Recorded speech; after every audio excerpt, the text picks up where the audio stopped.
सुप्रभात बच्चों। आज हम लोग पंचतंत्र की एक नई कहानी पढ़ेंगे, अनमोल पक्षी। पंचतंत्र की जो कहानी होती है वह भारतीय पशु पक्षियों की कहानी का एक संग्रह है।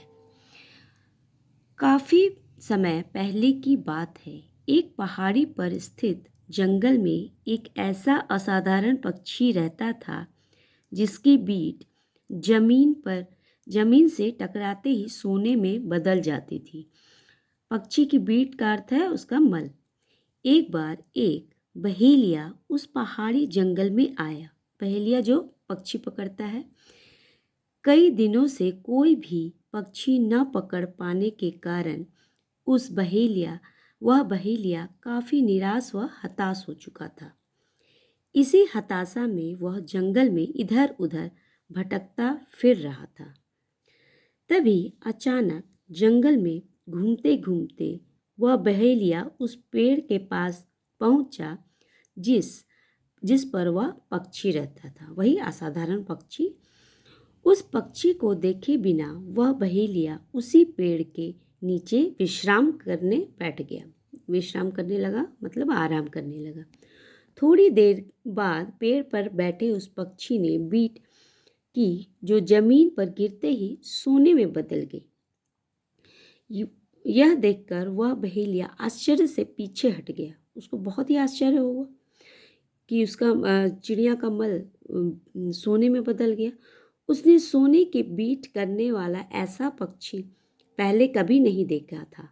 फिर वह बहेलिया उस पक्षी को पकड़ने का निश्चय करके रात में उसी पेड़ के नीचे सो गया।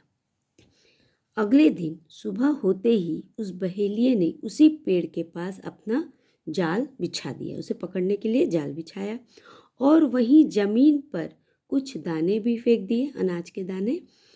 फिर वह उस पक्षी के जाल पर बैठने का इंतजार करने लगा कि कब वह पक्षी बैठेगा, उस जाल में फंस जाएगा। थोड़ी देर में वह सोने की बीट करने वाला पक्षी उस जाल पर आकर बैठ गया। जैसे ही दाने चुगने के बाद वह उड़ने लगा, उसके छोटे छोटे पंजे जाल में उलझ गए। उस बहेलिये ने तुरंत उसे पकड़ लिया। फिर उसने उसे जाल में से निकालकर पिंजरे में बंद कर दिया और अपने घर ले आया। किसे ले आया? उस पक्षी को। घर पर भी उसने कई बार उस पक्षी की बीट को सोने में बदलते हुए देखा।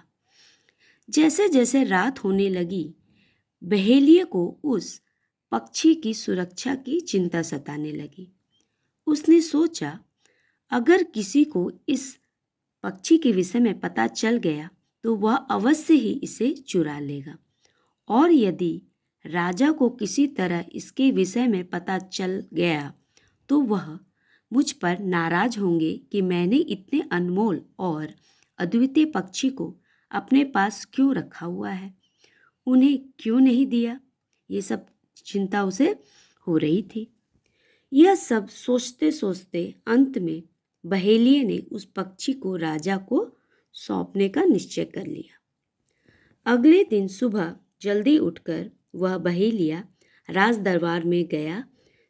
वहां जाकर अपने पिंजरे में बंद उस अनमोल पक्षी को राजा को उपहार में दे दिया। ऐसा बेजोड़ उपहार पाकर राजा ने उस बहेलिये को बहुत से सोने के सिक्के इनाम में दिए। उस सोने के सिक्के को लेकर वह बहेलिया खुशी खुशी अपने घर लौट गया। उसे तो वही सोने का सिक्का चाहिए, उपहार से मतलब था, जो उसे मिल गया। फिर राजा ने उस पक्षी को, देखिए ये बहेलिया राजा को यह पक्षी दे रहा है, चांदी के पिंजरे में रखने का आदेश दिया और एक नौकर से उसे खाने के लिए फल व मेवे देने को कहा। उस पक्षी की देखभाल के लिए एक विशेष सेवक की भी नियुक्ति की गई, क्योंकि वह बहुत ही असाधारण पक्षी था। परंतु तभी राजा के एक बुद्धिमान सेनापति ने कहा, महाराज, आपने अंडे में से निकले एक जीव को इस तरह क्यों पकड़ रखा है? एक अजनबी बहेलिये के कहने पर आपने यह विश्वास कैसे कर लिया कि यह पक्षी सोने की बीट करता है? उस सेनापति ने कहा, क्या आपने पहले कभी ऐसी बेतुकी बात सुनी है? मुझे लगता है कि वह बहेलिया इनाम पाने के लालच में आपको मूर्ख बना गया है। मैं तो आपको यही सलाह देता हूँ कि आप इस पक्षी को तुरंत मुक्त कर दीजिए। उस सेनापति ने ऐसा कहा। राजा ने बिना सोचे विचारे अपने बुद्धिमान सेनापति की बात मान ली और अपने पहरेदारों से उस पक्षी को तुरंत छोड़ देने के लिए कहा। पिंजरे से आजाद होने के बाद वह पक्षी उड़कर महल के द्वार पर जा बैठा। फिर वह वहीं बैठकर उस बहेलिए और सच का पता लगाए बिना उसे आजाद कर देने की राजा की मूर्खता पर गाना गाने लगा। उसका गाना सुनकर राजा की मूर्खता पर सभी हंस रहे थे। इस कहानी से हमें यही शिक्षा मिलती है कि बिना सोचे समझे कोई भी निर्णय व कार्य नहीं करना चाहिए, जैसा कि इस राजा ने किया।